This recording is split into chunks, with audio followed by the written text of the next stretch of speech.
final knock. I want you to imagine the most ordinary moment of your life. You're cleaning out the attic.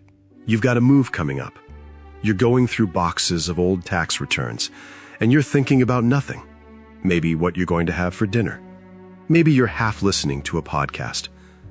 And then your hand closes around something. A briefcase.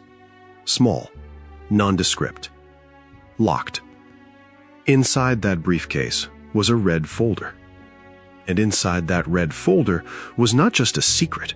It was an entire second life. A second name. A second family. A second husband. Which meant that I wasn't her husband at all. I was the other man. In my own house. For 10 years. My name is Marcus, and this is the story of how the woman I loved most became the person I understood least, and how one forgotten item ended the greatest lie I've ever lived inside.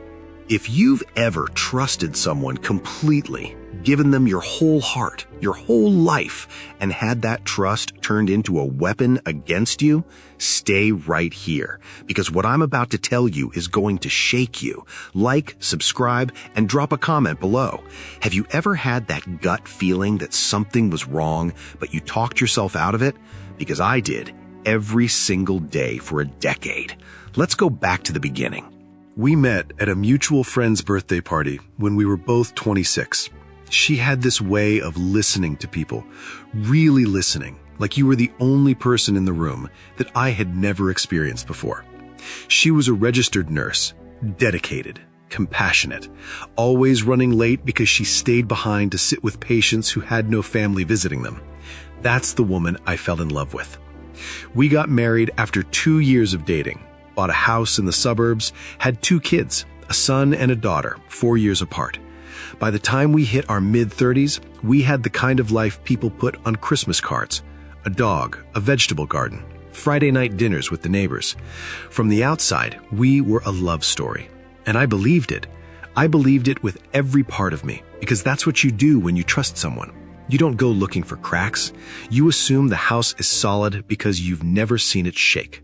But there were things I noticed. Small things.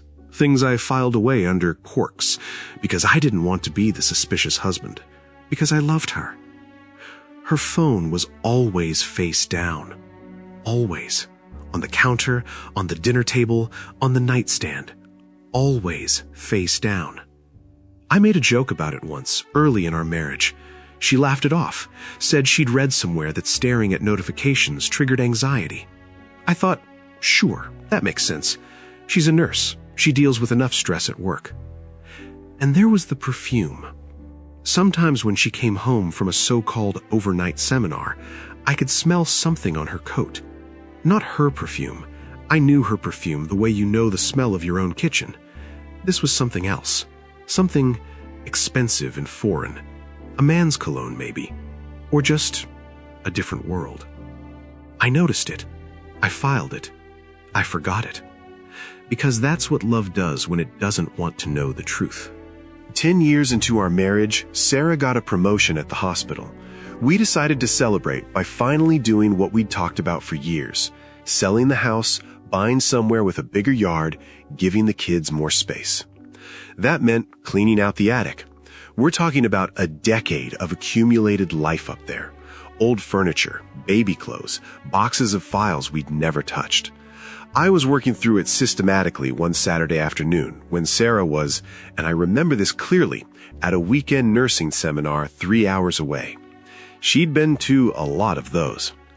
I was dragging boxes toward the stairs, stacking them for shredding, when I pulled out an old storage bin and something slid off the top of it.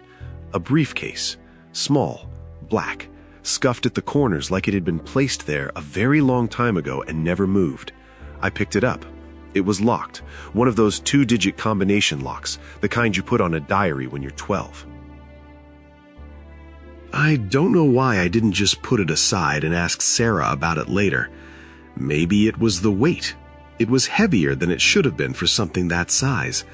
Maybe it was the way it had been tucked behind everything else, wedged against the far wall under a blanket, hidden in the way that only deliberate hiding looks. I set it down and went through the bin it had been sitting with. Old kids' toys, a broken plastic truck with a missing wheel, my son's from when he was 3. I picked it up. The key fell out of the wheel well. I stood there for a moment with a small silver key in my hand and a locked briefcase at my feet, and I felt something I hadn't felt in years, a cold, specific dread, the kind that doesn't have a reason yet, but knows one is coming. I'd opened the briefcase. Inside was a red folder. I sat down on the attic floor. The folder wasn't thick, maybe 30 or 40 pages total, but every single page felt like it weighed 100 pounds. The first thing I found was a passport. Sarah's face, her photo, but a different name, Diane Carver. An address in a city 3 hours from ours. An expiration date that had been renewed twice during our marriage. I set it down. My hands were perfectly steady, which surprised me, because my heart was somewhere near the ceiling. The second thing was a stack of bank statements, an account I had never seen, never heard of. The balance, as of the most recent statement, $212,000. There were regular deposits, nothing enormous, nothing that would raise flags, but consistent, over years. The account had been opened 4 months after our wedding. The third thing was photographs, and this is where the floor dissolved beneath me. They weren't photos of an affair in the way I had imagined in my worst nightmares. These weren't stolen moments in hotel rooms. These were family photos. A man, mid-40s, dark hair, kind-looking, and a woman. The woman was Sarah. But she was wearing a different ring. And there were children, 2 of them, younger than ours.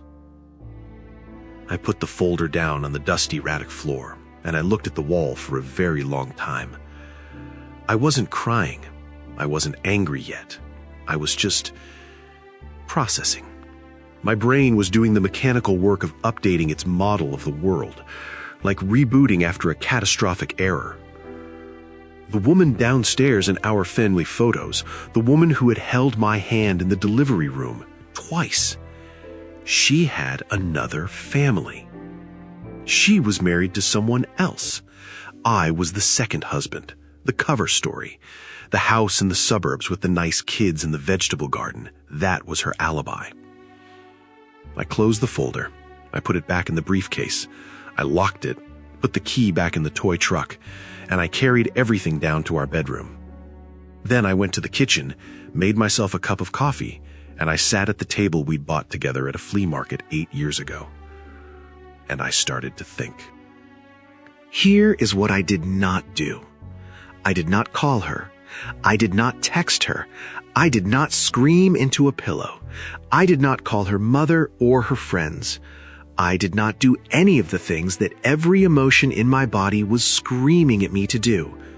Instead, I opened my laptop and I started going backwards. I had our shared calendar going back 5 years. Sarah had always been meticulous about entering her work schedule, her night shifts, her weekend seminars, her professional development conferences. I'd always found it endearing, the way she kept everything so organized. Now I'd opened the bank statements from the red folder and I started cross-referencing. March 12th, her oncology symposium in the city. A hotel charge in that city on the red folder's account, but at a family restaurant for 4 people. That same weekend, a transfer into a joint account I'd never seen before from D. Carver. May 7th, her weekend training. A deposit in the hidden account with a memo note, kids' school fees. November, December, January, over and over again. Not just an affair, a life. School pickups and parent-teacher conferences and grocery runs, all happening 3 hours from our house while I was home cooking dinner for our kids and wondering if she was tired because of the long drive back. I sat with this for 2 days. On the 3rd day, I hired a private investigator. I didn't want to. I am not, was not, a person who does things like that, but I needed confirmation. Not because I doubted what I'd found.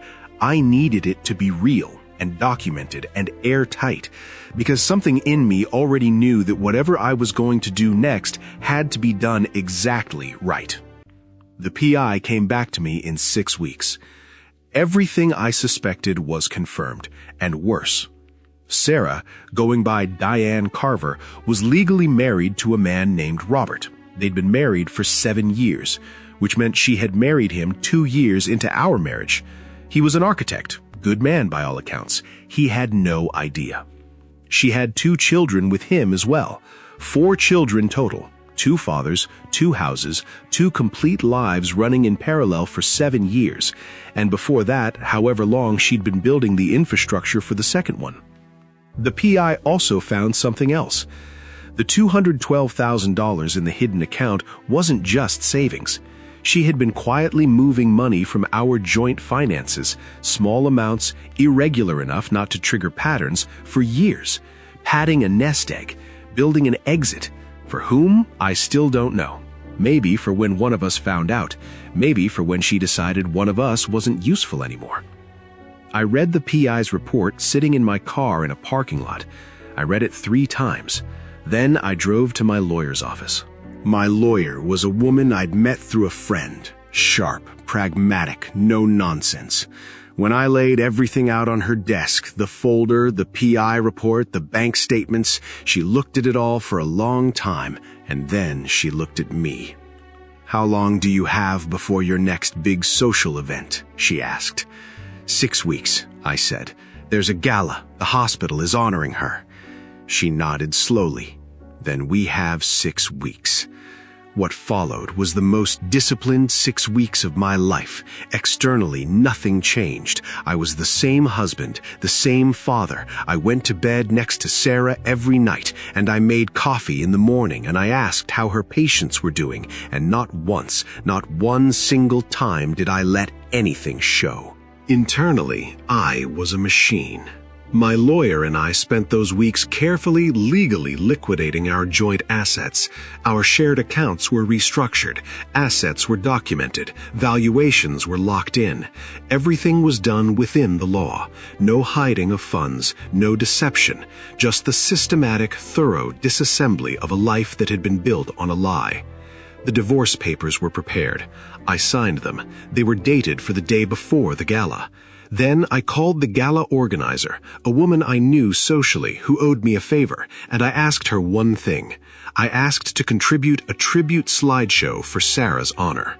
She was thrilled. The night of the gala, Sarah looked beautiful. She wore a dark green dress she'd bought specially for the occasion. She was glowing, the way she always glowed when she was being admired, when she was at the center of things.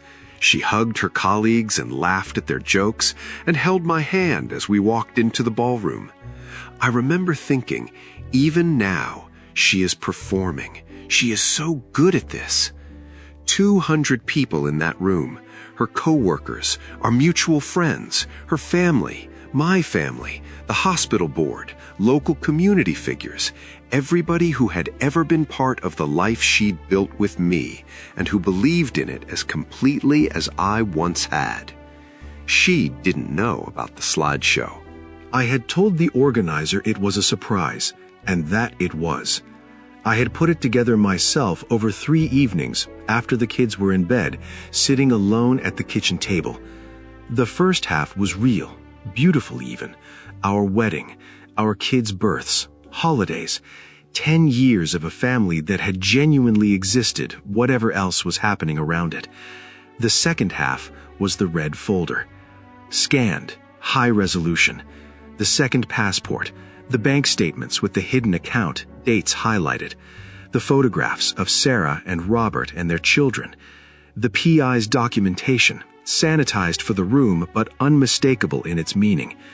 And at the end, one slide. Just text. Ask her who Diane Carver is.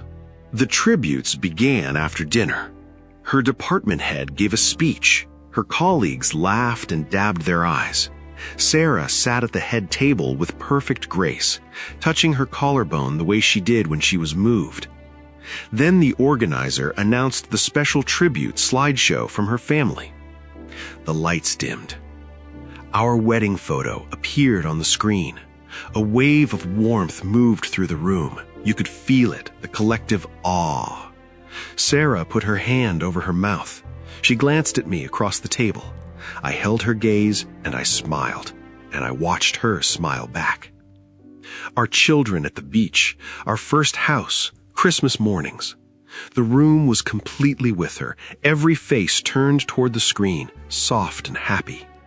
And then the slide changed. The scanned passport, Diane Carver. At first, people didn't understand what they were looking at. There was a murmur of confusion. Someone laughed nervously, thinking it was a joke, a bit. But the next slide was the bank statement, and the one after that was a photograph, Sarah and Robert at what looked like a school play. His arm around her, her hand on the shoulder of a child who looked nothing like our kids. The room went completely silent. Not the polite silence of an audience, the catastrophic silence of a room in free fall. I watched Sarah's face across the table.